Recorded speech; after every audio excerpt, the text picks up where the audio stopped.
नांदेडच्या शिवाजीनगरमधील 5 ते 6 ठिकाणी आयकर विभागाने छापेमारी केलेली आहे। आयकर विभागाच्या 100हून अधिक अधिकाऱ्यांच्या पथकाची ही कारवाई झालेली आहे। सकाळी 6 वाजल्यापासून ही छापेमारी सुरू आहे।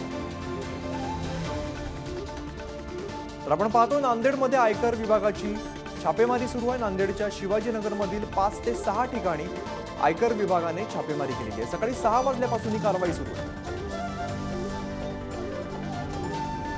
अजिंक्य घोंगडे आमचे प्रतिनिधी अधिकची माहिती देतात। अजिंक्य, नांदेडच्या शिवाजीनगरमध्ये 5 ते 6 ठिकाणी आयकर विभागाची छापेमारी सुरू आहे, काय नेमकी कारवाई आहे? नक्कीच अमित, नांदेड शहरातील शिवाजीनगर परिसरामध्ये अलिबाग टावर येथे 5 ते 6 ठिकाणी आयकर विभागाने छापेमारी केली आहे। मिळालेल्या माहितीनुसार भंडारी आणि आदिनाथ फायनान्स कंपनीवर छापेमारी करण्यात आलेली आहे। आयकर विभागाच्या जवळपास 100हून अधिक अधिकारी व त्यांच्या पथकाने ही कारवाई केली आहे। सकाळी 6 वाजता नाशिक, मुंबईत संभाजीनगर येथील काही पथके भंडारी यांच्या निवासस्थानी दाखल झाली आहेत।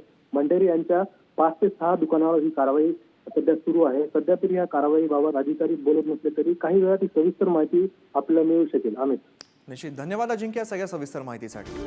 तर सकाळी 6 वाजल्यापासून ही कारवाई सुरू आहे।